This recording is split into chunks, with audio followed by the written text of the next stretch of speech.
Hello, everybody. We are on the free to play here today. It's probably gonna be kind of a shorter-ish video.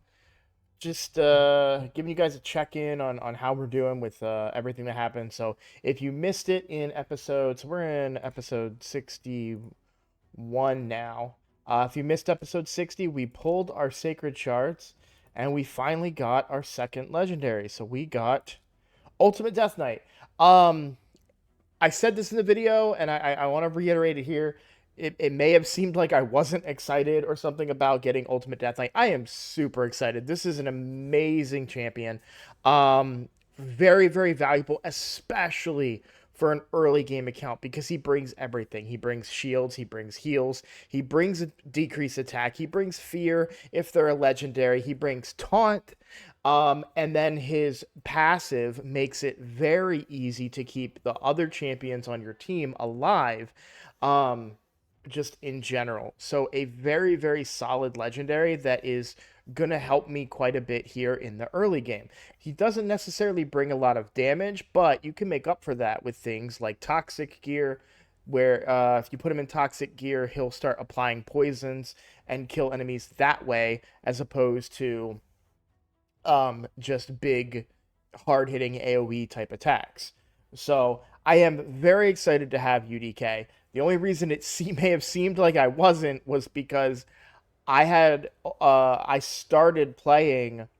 I think UDK was my second free champion. So I started playing when Deliana was a free champion. When I say free champion, I'm talking about the play for 7 days and you get this legendary champion. Ultimate Death Knight. So I played during the Deliana one. I got her, and then I was playing during the Ultimate Death Knight one and got him. I'm pretty sure um, that because it would have been Deliana, Ultimate Death Knight, Rhonda, um, Artak, Sun Wukong. So I'm pretty sure I'm right with that order, but um, yeah. So I've just had him for a long time, and it's like, he's an amazing champion, but there's less of the ooh shiny, And granted, I have a lot of champions on that account, so I may have felt very similar in that regard about many legendaries, just because I was hoping to get something kind of fun that I hadn't played with or hadn't used before, something a little different. But that doesn't mean that UDK is not a good champion. So I'm very, very happy. This is very strong for the account moving forward. So, as you can see, he is level 46 right now. Um, I've been grinding away, and if you would look at the food, I'm gonna use the chicken on him. He's a legendary. That's what I was saving it for. A champion where I was like, I gotta have him now. Well, I gotta have him now. So we will use the chicken on him. We got 4 more levels to go. We just got 500 energy, so I will be able to put that energy out there, and build him up very, very quickly. So excited about that. Get him into action. I don't think he's going to be part of my clan boss team, at least not immediately. Um, he does bring a lot of survivability. If I could speed tune the team and maybe tune it around his shields so that he's applying his shield and continuous heal before the AoE hits of the clan boss, then that might help. As I said, he was an integral part of my progression team in my main account. So, and a lot of that had to do with his shields. I had my team was just always under big shields, and we were able to survive a lot of turns that way. And I just had um, poisoners and HP burners. I think I had like a Longbeard, Ultimate Death Knight, Mishinaki, Nethril team. Um, and I think I had Rector Drath in there for healing for a little while and one revive. And then she got replaced by Pythion when I fused him. Um, so I don't know yet. If I'm going to use UDK in that way, I'm kind of thinking it might be more beneficial to a free to play account. On my main account, I don't use solo farmers for dungeons, but on a free to play account, it might be worthwhile to use him as a solo build and be able to farm food while also doing dungeons. Um, I need to research it a little bit. It's not my preferred play style. Um, so I've got some things to figure out and how I want to use him. But we did pull him. I'm very excited about it. So that's that. Let's move on to the other big news. Big news. We. Where am I? 1.81 million. Need a minimum of 1.67 million. We will be getting a Hydra novice chest, which will give us 7 of the items in here. This is going to be stone skin gear. It's going to be protection gear. We're also going to get Mithrala fragments. That's clan points, I think, and then more clan coins. The coins are very, very valuable. Now, I've already done my weekly quests this week, but if we go to the clan shop and we look, you can see that I did spend on Yannicka. Now, I have 360 left over, but I don't want to spend those because I may not be able to get the 500 I need for Yannicka. However, if I'm also doing Hydra, well, then maybe I could be good at going for both Yannicka and Jakarl simultaneously. I'm not saying that's a certainty, but it could be an option for me that would be very, very valuable on this free-to-play account. The sooner that I can get Yannicka or even Jakarl, they're both very solid champions, the better, because those are champions that I could build out. Yannicka is a great nuker for AoE nuking, like in the arena, or wave clear. Jakarl brings crowd control, and I believe he actually hits pretty hard as well.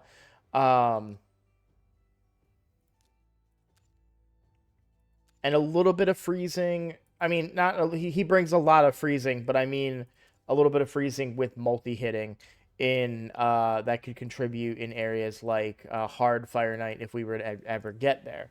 So regardless, they are legendaries and they are strong. So they would be champions that we would ideally want to build out. We didn't get any progress towards any of the fusions really. With Kira the Watcher is one that we really want, so we need to keep an eye out for these. Well, we did get some progress, right? We got this champion, who's a champion that you can see they're level 4. I've used them in Faction Wars a little bit. Because I know I'm going to keep them, I will probably level them. Honestly, what I think I'll do with them, after Ultimate Death Knight is 6-starred, I will probably 5-star and Ascend and Dahlia. Not because I necessarily think that they are a champion that's great, but they could get me some serious progress in Faction Wars. And they need to be 5-star and ascended anyways to fuse Tatsu in the long-term future. So I know at some point I'm going to level them up to 5-star and ascend them. I might as well do it now and gain that advantage in Faction Wars, because one of the biggest things holding me back right now is a little bit of Faction Wars, because I can't craft the 5 to 6-star perception gear that I would prefer to be able to craft. Same thing for resilience. Now, Resilience lesser so. I would want perception much more than I would want resilience, but um, to be able to craft the perception gear, I need to make progress in faction wars. And like I said, I haven't been able to do that yet. Um, the closest I've got was in the Dark Elf crypt. That was the furthest along that I was able to get. So you need to get to stage 13 as the first stage where you get a chance for legendary materials. I'm at stage 12 on the Dark Elves, and I couldn't breach stage 13.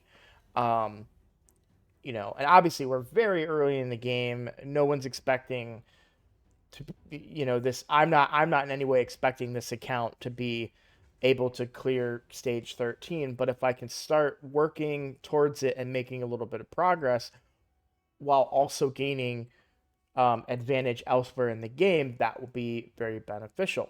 So, um, no extra sacred shard from Nightmare, but we do still have another chance in 42 minutes. So before I go to bed tonight, I will pop another key. That key will be, you'll see we didn't get as close today. We do need that.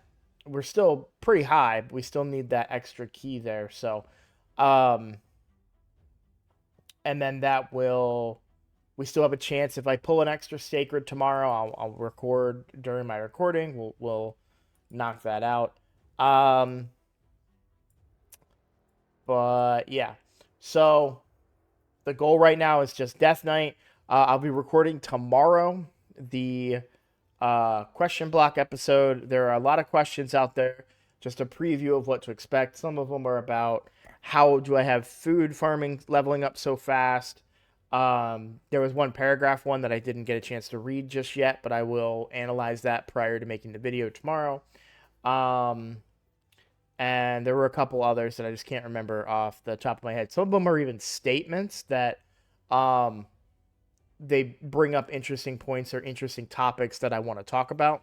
So I am looking forward to recording and making that video. There's pretty much nothing else going on the account. It's just grinding and leveling up, in 12-3 Brutal. And just, as you can see, UDK's in there. I've got my food in there. And then we just knock it out. Sun Wukong is so much faster. I'm very, very happy to finally have him up to that level to be able to do the campaign farming now. You'll see that UDK, even at 46, is tanking so much. Like, he's so beefy. Even at level 46 with 0 gear. I have not put a single piece of gear, 0 ascension even, and he just tanks like a beast. I'm also I might just build him really heavy tanky to start and use him in Hydra. I might put a resist, like try and get him high resist. Because one of my biggest issues right now is my buffs being stolen. While I do have Sun Wukong bringing block debuffs, he's Spirit Affinity, so he still gets weak hits on some of the heads. And Ultimate Death Knight with Resist could be and if I build him super slow, he'll have a lot of buffs on him, more than the rest of the team, and he could therefore be the like a resistance tank in Hydra, which could get me a lot more progress in Hydra, which would be very, very, very good. So, but that's just an idea. I still have a little bit of decision making to do and figure out, how I want to use him. Like I said in my previous account, he was a big part of my progression in Clan Boss and everywhere else, but as a tank in general, I mean, he makes wave clear very easy. And then he'll be able to just keep us, with a huge amount of defense. He'll be able to just throw those shields up on us quite often. So, and we have enough turn meter from like Deacon that I feel like he'd still get a lot of turns in. The downside is that Deacon will almost very rarely have the shield buff on because he's going to blow through 2 turns of it every time he goes. Basically, not every time, but every 3 times that he goes. So, oh hey, knocked that out real quick and easy. All right. Well, I am going to call that a video. There's not that much else to talk about right now. We're just kind of grinding and building him up.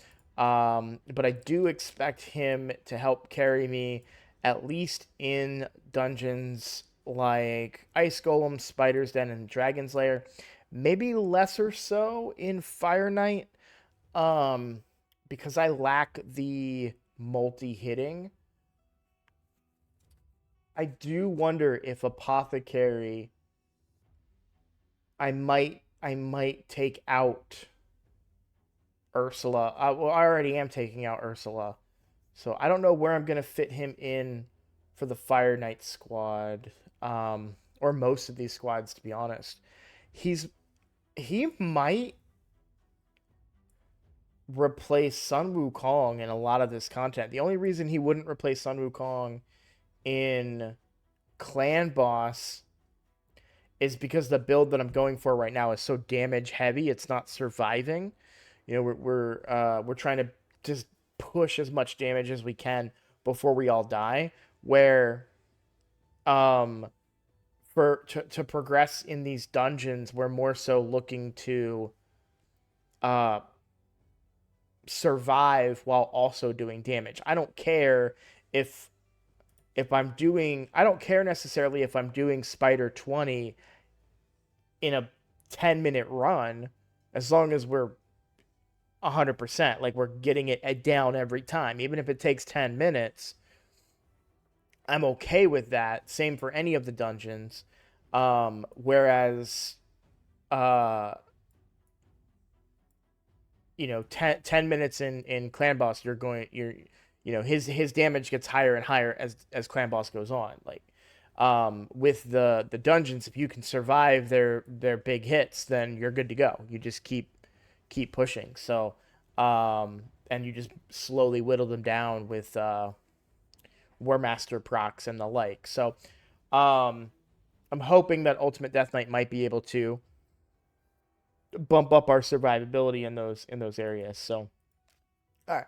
Well, thank you all for watching. I will see you all in the next one.